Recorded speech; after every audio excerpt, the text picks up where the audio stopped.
Hi, and you're now with the Forerunner Chronicles. All right, everybody, so did you know that Jesus actually gave a prophecy concerning the Sabbath? It's true.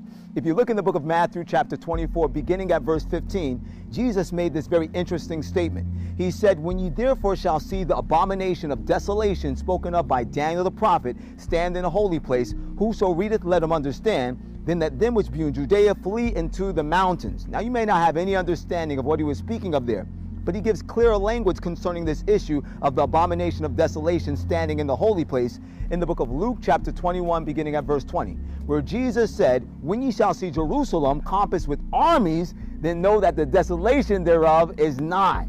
Now notice carefully that Jesus said when Jerusalem would be surrounded with armies, then they should know that the desolation, meaning the destruction of Jerusalem, is nigh.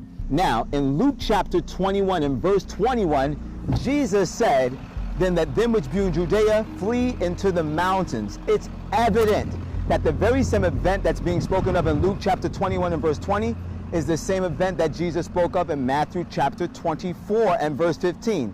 This abomination of desolation spoken of by Daniel the prophet was actually the event of Jerusalem being compassed with armies that would bring about its utter destruction. Now you might be wondering, what in the world does this have to do with a prophecy that Jesus gave concerning the Sabbath? Well, here it is.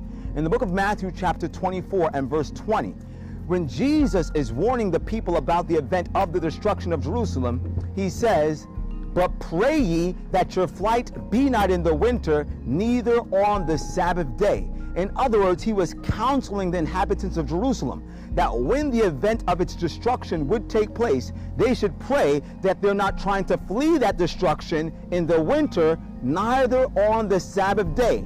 Now, how is that Jesus giving a prophecy concerning the Sabbath?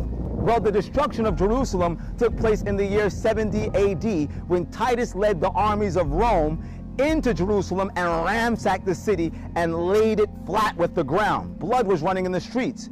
But Jesus Christ died on the cross in the year 31 AD, the year and event which most people point to as the time when Jesus destroyed the law. You ever heard that one before, that the law was nailed to the cross? Well, if that's true, then why would Jesus counsel his followers that they should pray that they didn't flee on the Sabbath day 39 years after the cross? Evidently, Jesus, the creator of the Sabbath, was letting us know that his holy Sabbath day, which is the fourth commandment of the 10 commandments, would still be in effect even 39 years after the cross. So here's my question to you.